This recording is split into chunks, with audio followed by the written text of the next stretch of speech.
I shared this about the donkey that had fell into a well, and the farmer tried to get him out, but he couldn't get him out. And then eventually he got together with a few of his mates and realized, well, the donkey was old, the well shaft needed to be covered, so let's bury the donkey and cover the well shaft up as well. And very sad story, they began to bury the donkey, but after a while, the farmer noticed that the donkey had stopped crying. So he peers over the hole and he notices that, you know what, something amazing. For every shovel load of dirt that was being thrown on the donkey's head, the donkey was shaking the dirt off and taking a step up. So every time the dirt was shoveled on his head, he shook it off and he took a step up. And the moral of the story there was very much that in life, you will get dirt shoveled on you. Yes. And that's the reality. But what do you do with that dirt? Irrespective of where you are. I was born in South Africa, lived in New Zealand for 14 years, now we're here in Australia. No matter where you go in the world, no matter what you do, you're going to have, even the Queen of England has a problem every day. What clothes does she wear? She gets such a vast amount of clothes to choose from. I mean, everybody's got problems, you know? So everything is relative, and that's the reality of life. And part of my role is hopefully to help us package that dirt, and you know, when it gets shoveled on us, to know that there is a way out. And what I learned from the story about the donkey, amazingly, is that the same dirt that was being used to bury him, he was able to use it to take a step up. And that's pretty much my life story in terms of what I have to share. It's those dirt, not dirty, but dirt moments that we go through, that we can look back and say, hey, you know what, it made me who I am today. It helped me to grow. And that's how we got to look at it, because the old adage says that, you know, when the world gives you lemons, you take it and you make lemonade. You know, you make something good out of that and you move on. And with the story of the donkey, you know, that really comes through. Also, you know, self-pity. Because in the world that we live in, it's so easy to get caught up in feeling sorry for yourself.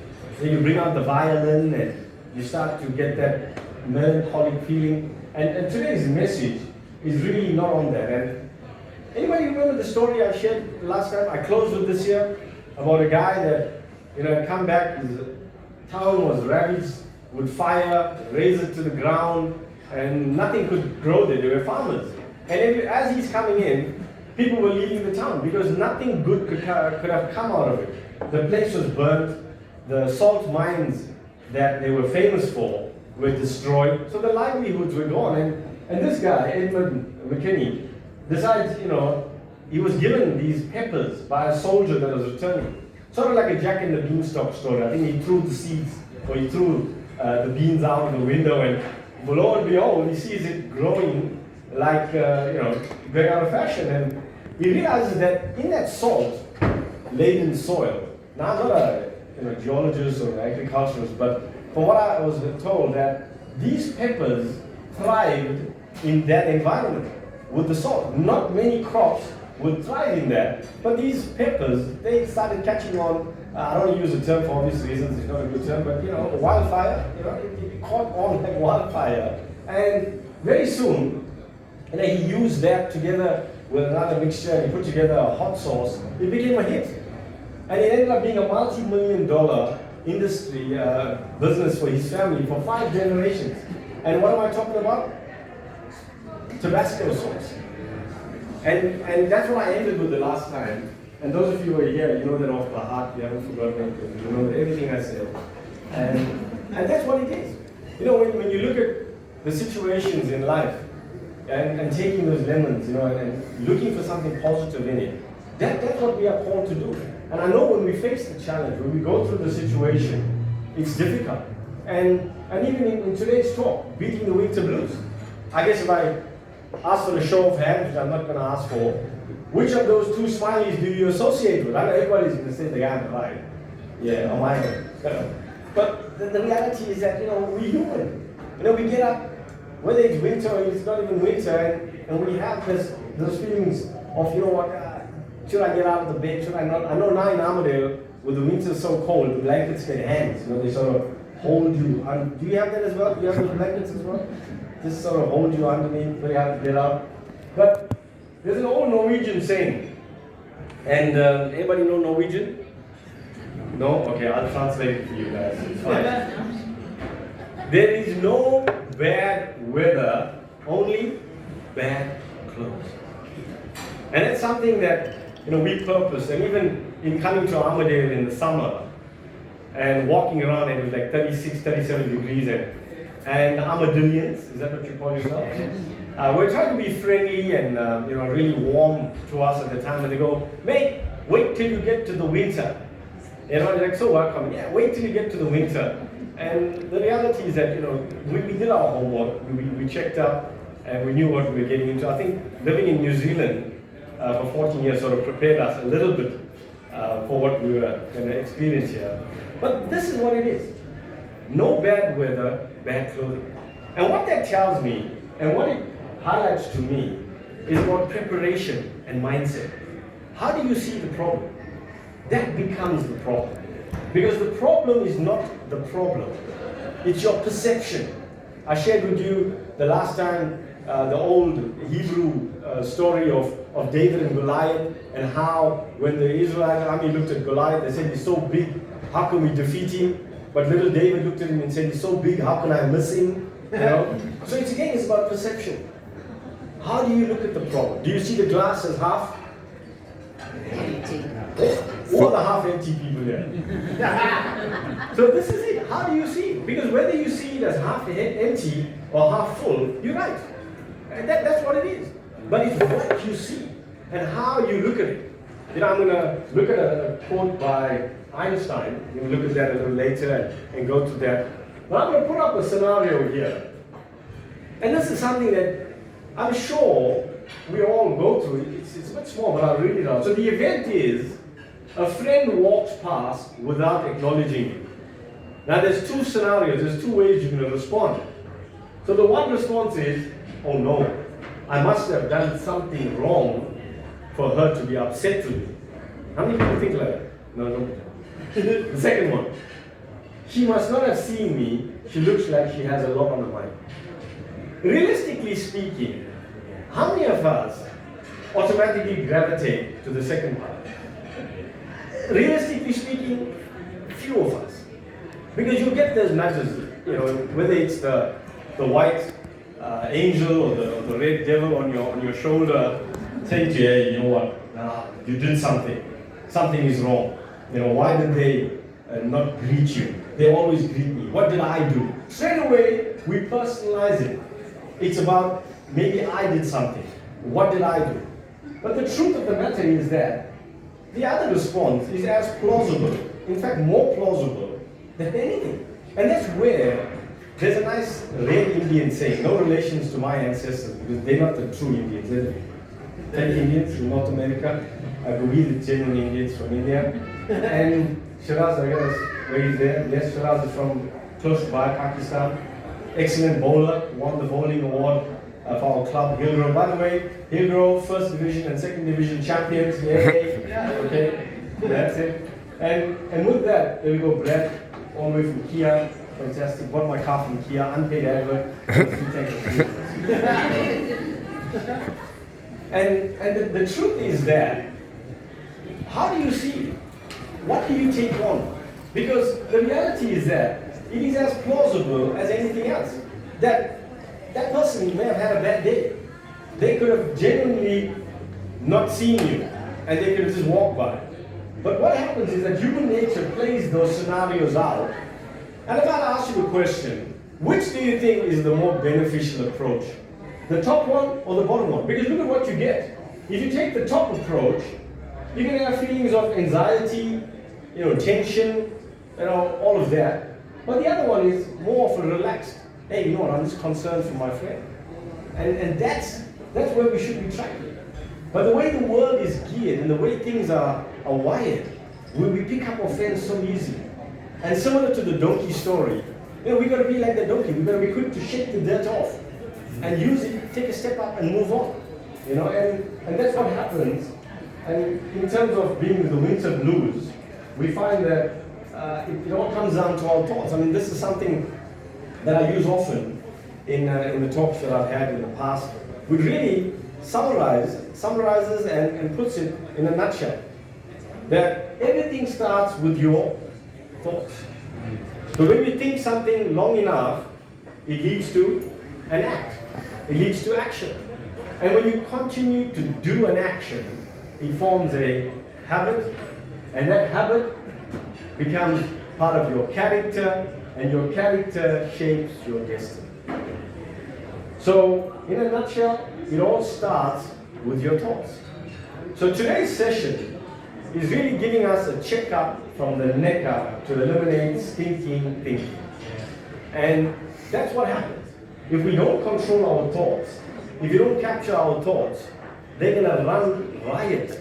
Something as simple as someone just forgetting to greet you. Or even, I know again there's not much traffic in Armidale, but if you're in Auckland or Sydney, and if someone cuts you off in the traffic, what do you do? How do you respond?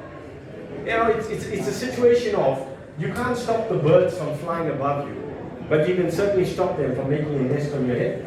How do you respond? That's the key thing. And hopefully through the session, we'll be able to look at the power of our thoughts and what happens in that situation. Because I know it seems simplified, but that's what it is.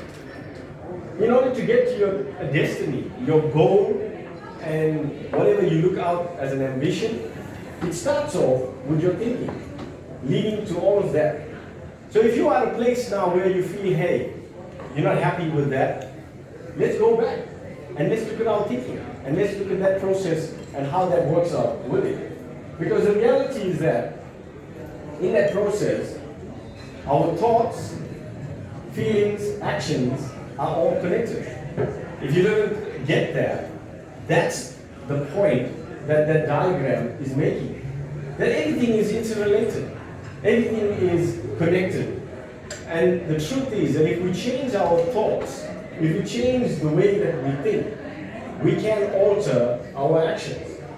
With that, you find that in an extreme form, when we are beside ourselves and overwhelmed with what's going on, in the country or within our personal circles and stuff like that, we can get besought with worry, with fear.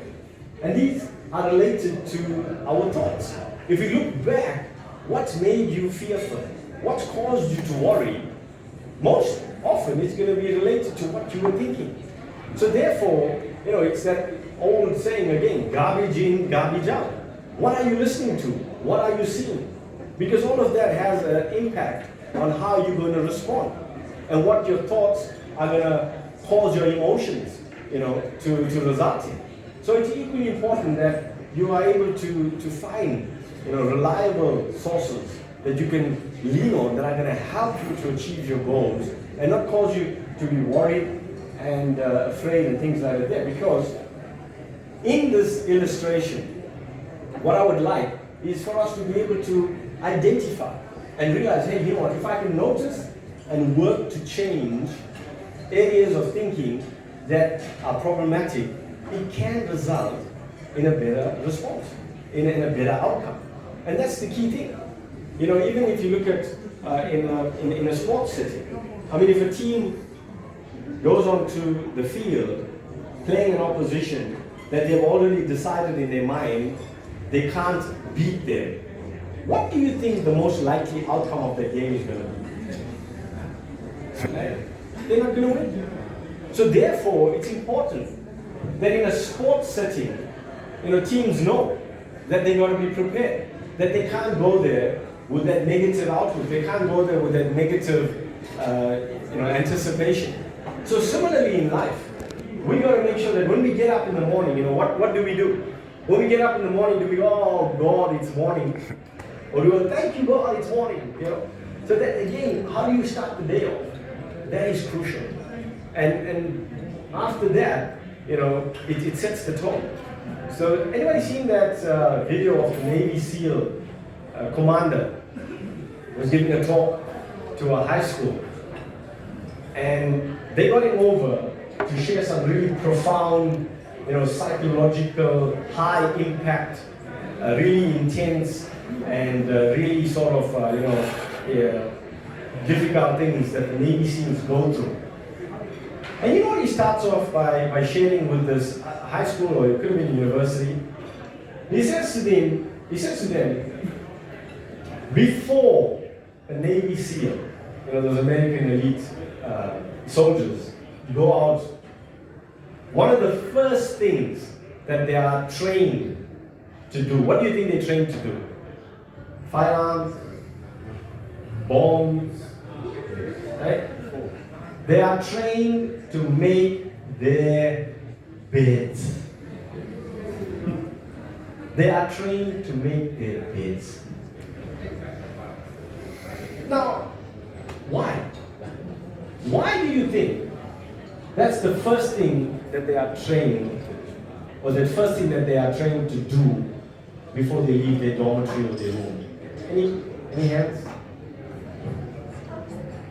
Shout it out. What do you think? Why do you think they're trained to do that? Okay? So they've got something to look forward to later.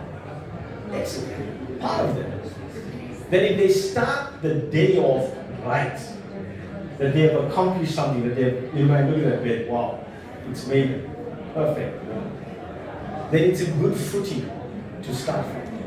You know, when I do talks at high schools and young under 16, under 18 sports teams, and one of the things that I say to the teams, especially the youngsters, is that you've got to understand, champions are not made in the ring.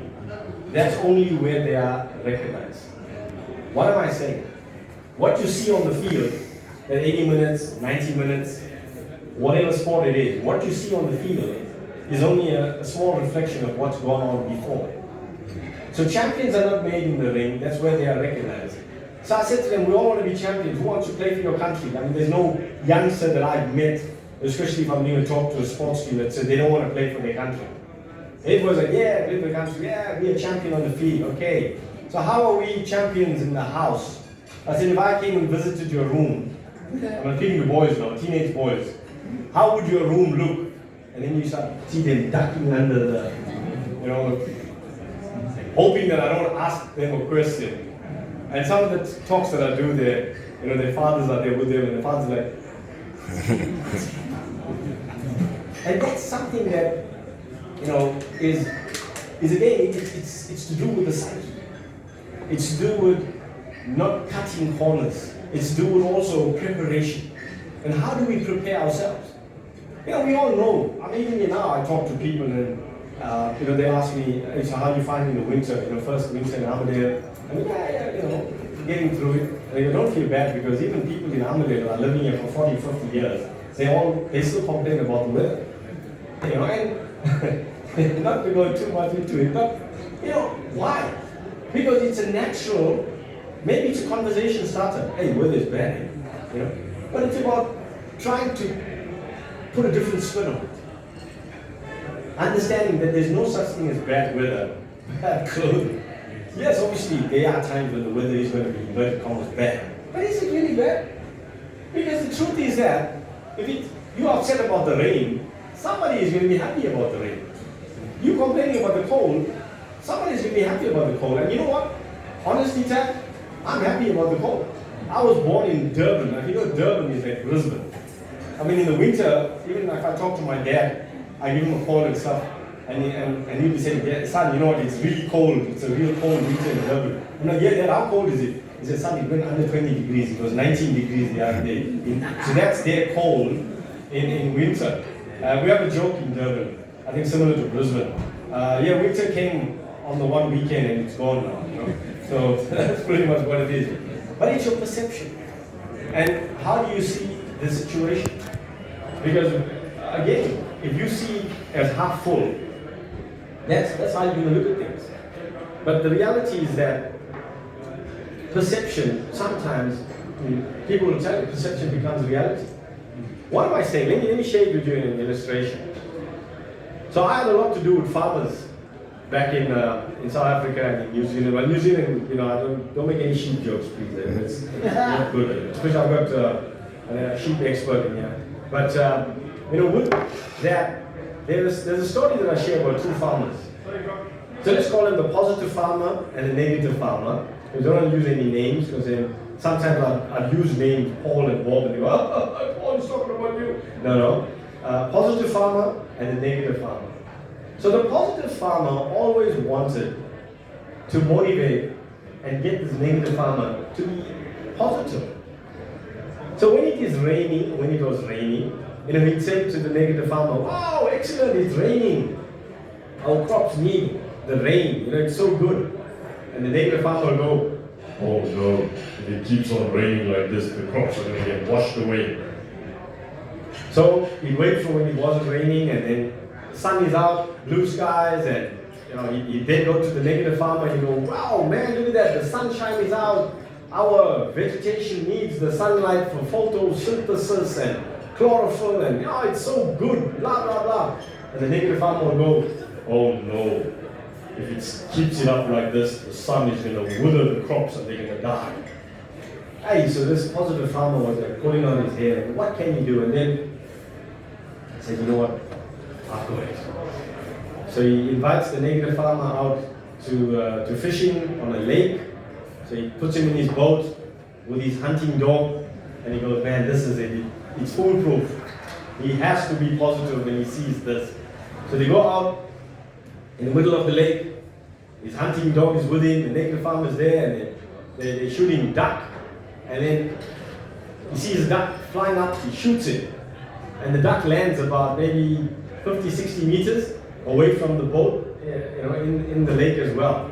And then he says to the negative farmer, he says, hey mate, check this. And then he says to his dog, go get him, boy. The dog jumps out of the boat, doesn't sink, runs on the water, picks the duck up with his mouth, runs back on the water, hops into the boat, puts the duck down, and the positive farmer is beaming. And he says to the negative farmer, so what do you think about that, mate? The negative farmer says, dumb dog, can't even swim. I'm glad you laughed at that. And I know why you're laughing. Because this is what it is. If you can't change your thinking, no matter what happens to you, no matter what life dishes up, because your mindset has already been framed, because that paradigm is there, that's how you're going to see things. And I'm hoping that what you're going to be able to share today, not for you, for your friends and your family, you can share this with them, that they can change their thinking, because all your thinking is positive. We all like that positive farmer. None of us are negative. Show of hands, yeah? Yeah? But it is for the neighbor, it's for the friend. I don't see that. Don't nudge anybody, please.